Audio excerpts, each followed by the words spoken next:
बिस्मिल्लाहिर्रहमानिर्रहीम। अस्सलाम वालेकुम। असां अॼु MS वर्ड में वधीक शॉर्टकट की सिखंदासीं। सो ही एसे आहे ऐं उन जा ही 3 पैराग्राफ आहिनि। हितां पैराग्राफ के पैसेज भी चई सघो था। सो ही एसे आहे, उन जा ही 3 पैराग्राफ आहिनि। सो सभ खां पहिरीं असां Ctrl+J खां शुरूआत कयूं था। सो तव्हां हिननि टिनी पैराग्राफ के ॾिसो, वर्ड्स जेके आहिनि लेफ्ट साइड ॾांहुं हिक ई लाइन में आहिनि। इन जी राइट साइड ॾांहुं ॾिसो, वर्ड्स जेके आहिनि उहे अॻिते ऐं पोइते आहिनि। सो Ctrl+J सां जस्टिफाई अलाइनमेंट कबो आहे। सो जीअं ई मां सॼनि पैराग्राफ खे सिलेक्ट कंदुमि ऐं Ctrl+J कंदुमि त जस्टिफाई अलाइनमेंट थींदो, यानी लेफ्ट ऐं राइट साइड ॾांहुं जेके वर्ड्स आहिनि उहे हिक लाइन में ई अची वेंदा।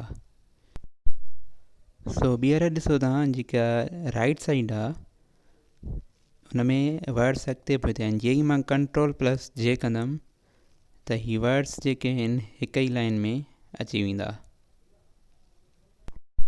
सो हाणे असां Ctrl+G सिखूं था शॉर्टकट की। सो जीअं ई मां कंट्रोल सां गॾु G प्रेस कंदुमि त गो टू जो ऑप्शन ईंदो ऐं हिते सर्च बॉक्स में पेज नंबर एंटर करे डायरेक्ट उन पेज ॾांहुं वञी सघे थो।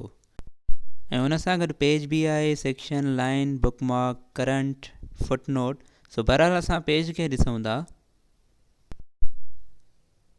सो तव्हां स्टेटस बार में ॾिसो, पेज 1 ऑफ 4 आहे, यानी टोटल 4 पेज आहिनि ऐं असां जेको आहे पहिरें पेज ते आहियूं। सो जीअं ई मां सर्च बॉक्स में पेज नंबर 4 एंटर कंदुमि ऐं गोट ऑप्शन खे क्लिक कंदुमि त डायरेक्ट मां पेज नंबर 4 ते अची वेंदुसि।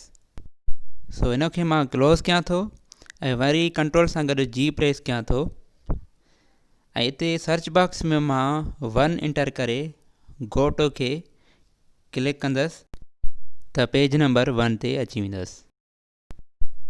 सो हाणे असां Ctrl+H शॉर्टकट की सिखूं था। Ctrl+H सां वर्ड खे रिप्लेस कबो आहे ऐं Ctrl+H प्रेस कंदुसि त रिप्लेस जो ऑप्शन ईंदो। सो मां हिते फाइल खे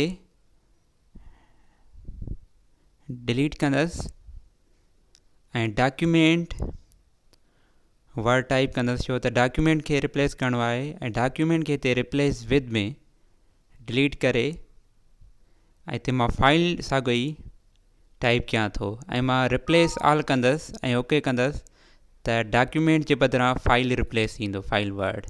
ऐं साॻे ई मां Ctrl+H कयां थो ऐं डॉक्यूमेंट खे हिते ई डिलीट करे हिते मां फाइल टाइप कयां थो ऐं फाइल खे हाणे रिप्लेस करिणो आहे, छो त रिप्लेस विद में वरी मां डॉक्यूमेंट टाइप कयां थो।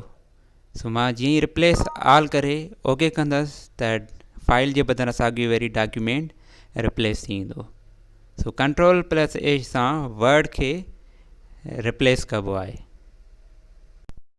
ऐं हाणे असां Ctrl+Shift+Home ऐं Ctrl+Shift+End शॉर्टकट की सिखूं था।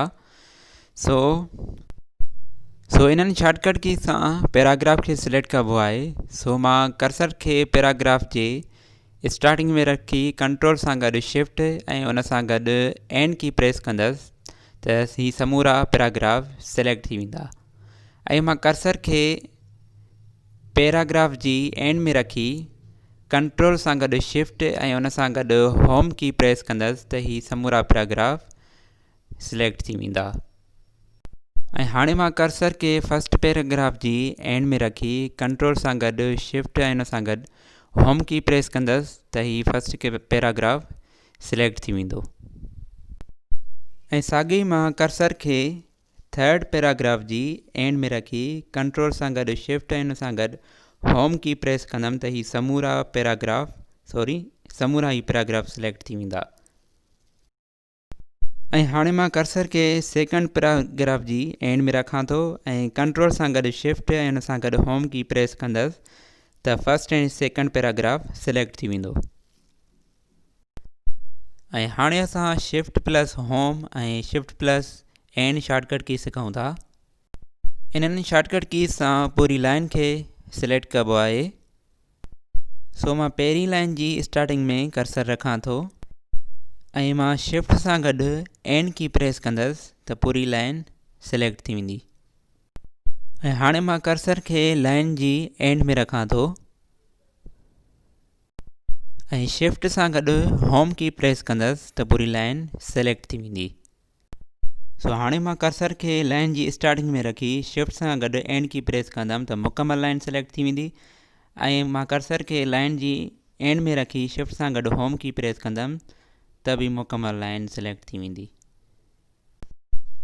यानी कर्सर स्टार्टिंग में आहे त तव्हां एंड की खे प्रेस कंदा ऐं जेकॾहिं कर्सर एंड में आहे त तव्हां होम की खे प्रेस कंदा। सो ही हुआ अॼु जा शॉर्टकट कीज़। इंशाल्लाह नेक्स्ट वीडियो में नवनि शॉर्टकट की सां गॾु हाज़िर थींदासीं। सो हुन लाइ मुंहिंजे चैनल खे सब्सक्राइब कंदा ऐं प्लस में बेल आइकन खे बि दॿाईंदा त जीअं नई वीडियो जे बारे में तव्हांखे ख़बर पइजी सघे। सो तेसीं ताईं सलमान मंगीअ खे ॾींदा इजाज़त। Thank U very much. God bless U.